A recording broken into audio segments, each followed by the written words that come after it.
bertahun-tahun kemudian untuk memecahkan masalah kelebihan penduduk. Seorang insinyur merancang gedung pencakar langit ini. Tempat ini bisa menampung ribuan orang. Dan aturan utamanya adalah semakin kaya seseorang, semakin tinggi tempatnya. Ada supermarket, rumah sakit dan sekolah di dalam gedung.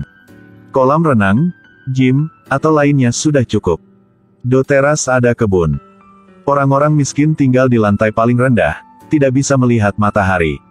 Robert seorang dokter, setelah waktu mencoba tanpa berhenti. Dia memiliki harta raksasa dan tinggal di lantai ke-25. Kondisi dan sekitarnya jauh lebih baik daripada lantai bawah. Robert berbaring dan menikmati cahaya matahari. Tetapi tindakan itu ditemukan oleh seorang gadis yang tinggal di lantai ke-26. Lihat perut six-pack-nya. Charlotte segera mendorong Richard yang berdiri di sampingnya ke sudut. Lalu dengan sengaja melempar sebuah botol alkohol ke tempat Robert.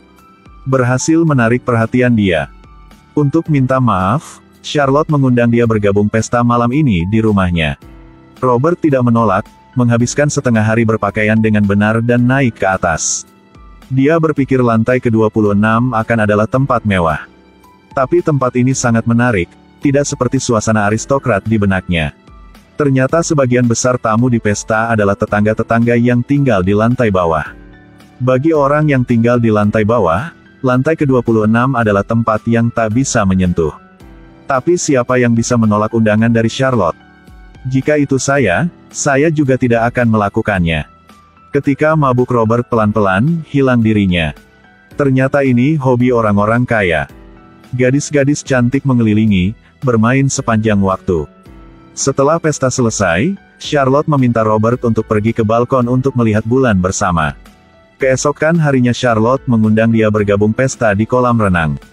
Ketika keduanya siap ke kolam, ada seorang pria menemui Robert. Menyuruh bahwa ada seorang menunggunya di teras. Dia pikir yakin itulah Anthony yang tinggal di lantai tertinggi di gedung. Robert sedikit gugup, berdiri di lift buru-buru menyesuaikan dasinya. Sampai teras, setelah dia membuka pintu agak tergencang. Di gedung pencakar langit, orang dengan lebih banyak uang akan berada di lantai yang lebih tinggi. Robert yang tinggal di lantai ke-25 menerima undangan dari orang tinggal di lantai tertinggi. Dia membuka pintu, di depan adalah kebun yang sangat indah. Mereka membesarkan kuda di sini. Meskipun tinggal di lantai ke-25 juga baik. Tapi kalau dibandingkan dengan tempat ini, hanya adalah udang dibandingkan dengan lobster. Robert pergi ke kantor kerja Anthony. Anthony dengan rambut putih segera memperkenalkan dengan dia. Saya adalah arsitek yang merancang gedung pencakar langit ini. Bangunan itu masih memiliki banyak ruang untuk perbaikan, dia ingin terus membangunnya. Agar gedung tersebut dapat menampung lapangan sepak bola. Bahkan jika Anda dapat mengakomodasi pertanian, maka lebih banyak orang akan pindah ke sini. Robert tahu masalah ini tidak berhenti di situ, terutama konflik antar lantai. Orang di lantai atas selalu melihat ke bawah. Lantai bawah selalu mengutuk lantai atas. Dan lantai tengah hanya tahu bagaimana menyanjung. Karena di depannya adalah pemimpin. Robert tidak bisa terburu-buru untuk mengeluarkan pikirannya. Setelah mengucapkan selamat tinggal, Robert kembali ke bawah. Tapi baru saja pulang sudah menerima surat dari Anthony mengundang dia bergabung pesta malam ini. Dan orang-orang yang menghadiri pesta ini semuanya orang kaya. Jadi Robert harus menukar jas yang bagus dan membeli sebotol anggur tua yang berharga. Awalnya pikir itu akan tidak malu. Tapi ketika dia masuk dia menemukan. Di sini semuanya memakai pakaian aristokrat. Angkat gelas untuk mengobrol, terlihat sangat elegan dan mulia. Dan profil rendah Robert membuat mereka tidak terlihat. Diikuti oleh beberapa sarkasme keterlaluan dari orang kaya. Akhirnya, dia diusir keluar di elevator. Setelah itu, Anthony meminta maaf kepada dia. Keduanya bermain tenis bersama. Robert tahu bahwa posisinya dan Anthony sangat berjauhan. Tapi dia tidak peduli tentang hal itu.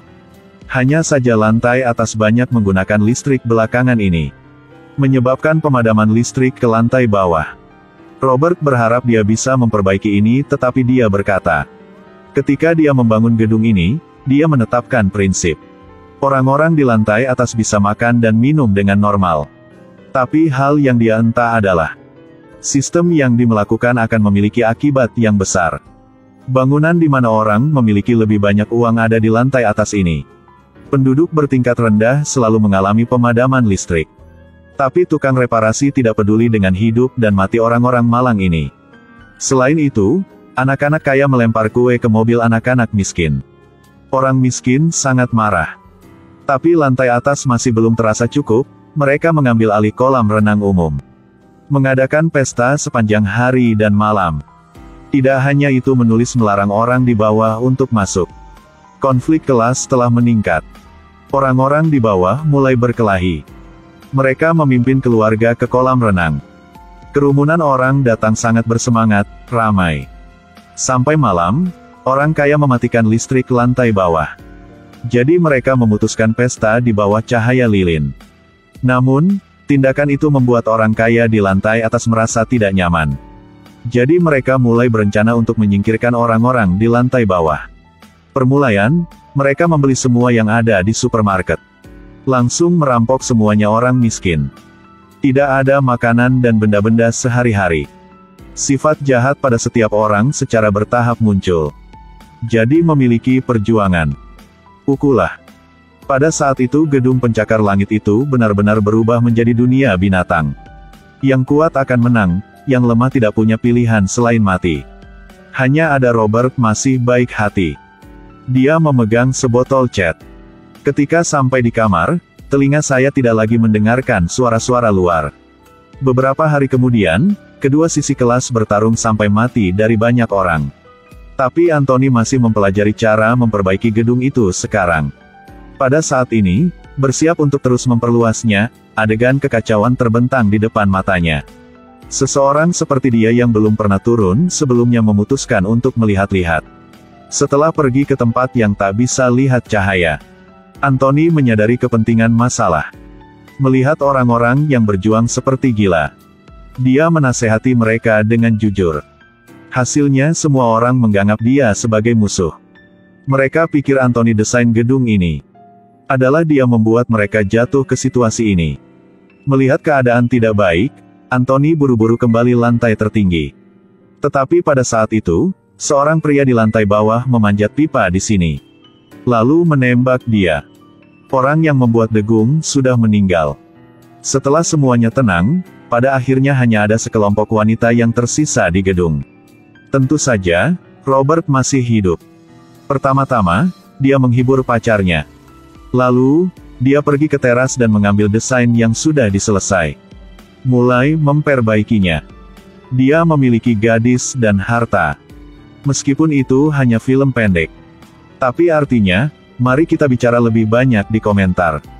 Sampai jumpa.